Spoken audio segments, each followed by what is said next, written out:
Ridicule LLC presents a Molière citation titled "Era of Freeloading is Officially Over." We are somewhat pleased to award a joint Molière citation to the freeloaders of all types and stripes who rely on their entitled existence to game the system and apparently have no qualms about it. The cited article merely skims the surface, and it's certainly an exaggeration to claim that the era of freeloading is officially over. While such companies as Costco and Netflix may be able, by using information technology, to enforce the terms of their services, the mentality that enables the freeloading class to steal stuff is not going away. Beyond that, certain states and cities have become enablers for these parasites. In California, for instance, the dine-and-dash behavior has been encouraged by the law enforcement and prosecutorial practice of overlooking theft of less than $950 per occurrence. In response, some restaurants have taken to pay in advance of ordering practice.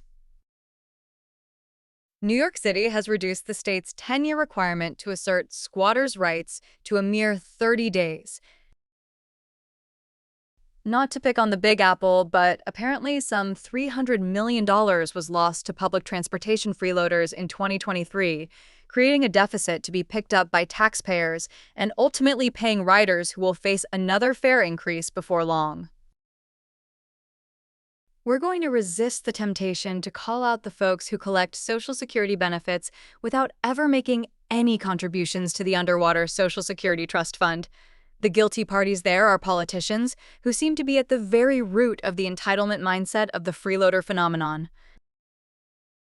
While they may not be in the malice aforethought category of freeloaders, student loan forgiveness beneficiaries make a suitable group to include in the citation. The legally unauthorized assumption of their debt by the tax-paying public still qualifies as a freeloader event. How does it make sense for working people who never went to college to become liable for the debts of college attendees who took junk courses that didn't prepare them to be productive citizens? As a more sensible alternative, we might suggest that student loans be treated like other debts, instead of making them non-dischargeable in bankruptcy. At least in that case, there would be a true hardship requirement for the debt forgiveness. Whether it's the general public, other dues and membership-paying customers, taxpayers, or the shareholders of the affected companies, freeloading isn't free. Somebody always has to pay for the free lunch. For what it's worth, there's an outstanding balance of over $38 trillion on the national debt tab today, and it will eventually have to be paid because we can't all be freeloaders. Today's Molière citation is awarded to the hordes of freeloaders in our society who manifest the narcissistic attitude enabling them to operate on the something-for-nothing principle.